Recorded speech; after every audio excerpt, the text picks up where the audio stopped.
So, I'm here once again covering last week's news. Sounding better though, right? Although I'm still stuck in a closet.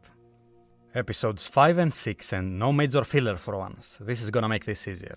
Episode 5 adapts chapters 60 and 61. Still on the slow adapting, this is only 44 pages.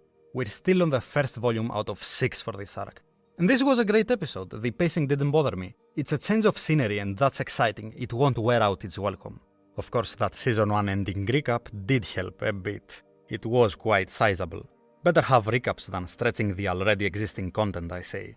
Probably helps the production too. This episode doesn't quite show us what's been going on with Canute, and the anime doesn't show dates, so let me set the timeline. End of the prologue is during winter 1014.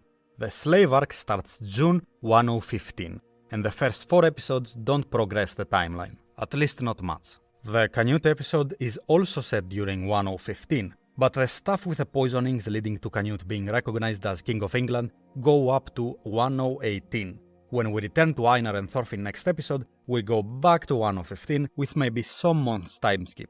The last scene is in October. We get all the old characters in this episode. Gunnar, Thorkel, Floki, and hold on, what's this new Jomsviking drip I see? Dark grey with a little red? That's pretty good, and it couldn't have worked in the manga actually. So Canute is reconquering England after the death of Sweyn, but he's a bit smarter about it, and he understands the weight of this war. This devastation he himself caused matters to him. It's what he ultimately wants to move away from, and to do that he needs to change the culture. He cracks down hard on the pillaging, tries to create a more disciplined army, forces Gunnar to face the effect of their actions, chooses not to prolong the war more than he needs to. Thorkel isn't about that though, his goal is the war itself, and he tries to impose his ideals on Canute. It's gonna have to be blood and steel if you want to succeed, you can't avoid it.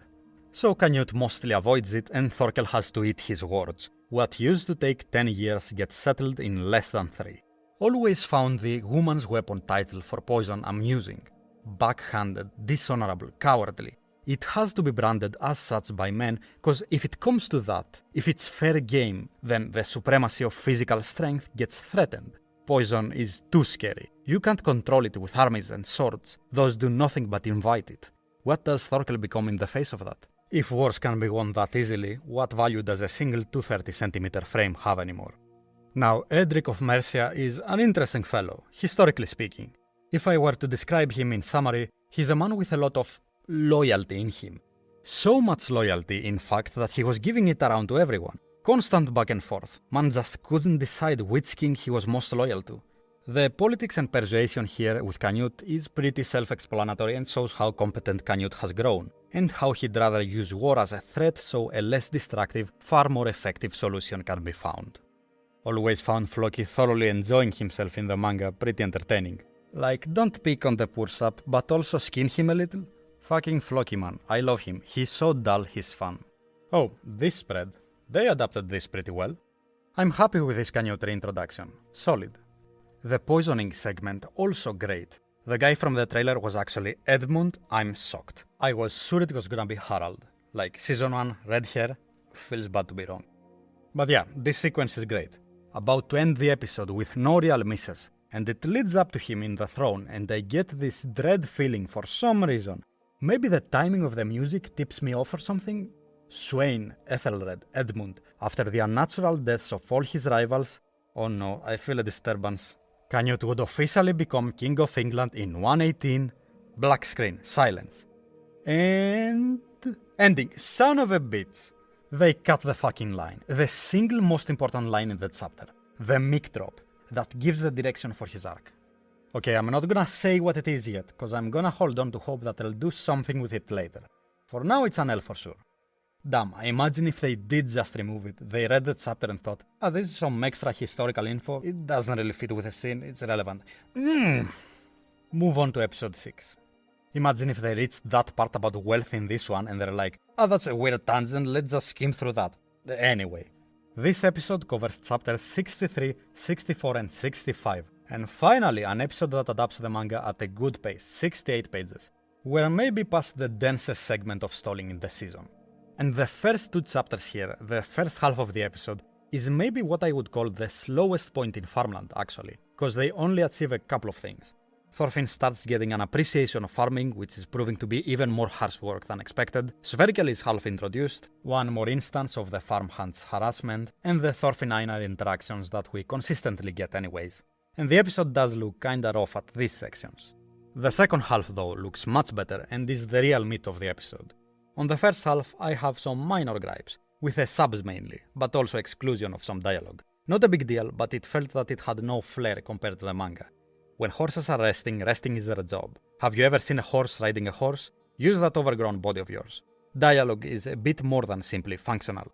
I love seeing Thorfinn showing interest for things like the plow design, or what Sverkel has to say. This is a big step for him. I could never imagine Prologue Thorfinn do anything like that. It's actually such a huge change if you think about it, and the sign that that apathy I was talking about last review is slowly starting to fade. And at the same time he gets slightly more talkative. Bit by bit, our protagonist is becoming something completely different. Einar is cheery this episode, actually a bit too intense, got scared there for a second. And they did add a scene where they officially acknowledge being friends. I did kinda expect it, and it was done really well, cause Einar also asks why Thorfinn would question it. It's good characterization after the last episodes. Although my critiques on episode 4 are the same, this wasn't really an issue I had. Now let's get to the good stuff. The scene at the old master's house. From the argument with Ketil to the more playful one with Snake, it is so dense in information. And the important thing is how organic all this exposition is on top of everything it achieves. The sequence of events is set up really well. The Ketil part in the beginning, having Thorfinn and Einar overhear part of it and due to the rain eventually participate in the conversation that will elaborate on the former. The flow of the conversation is really natural and no time is wasted. I love this shit. Snake wakes up because of the food and that prompts Sverkel to berate him for not working for it. The inverse reason for why Einar and Thorfinn are invited. They did work.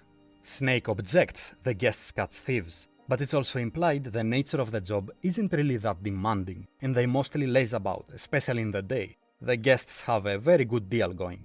I mean, isn't the most important thing in the warrior trade fear? Most of their effect on the farm should be just their presence there, rather than the work they actually do. It's very efficient.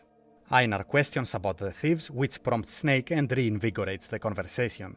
Sverkel counters that whatever money would be stolen by thieves is just given to the guests. One step forward, one step back.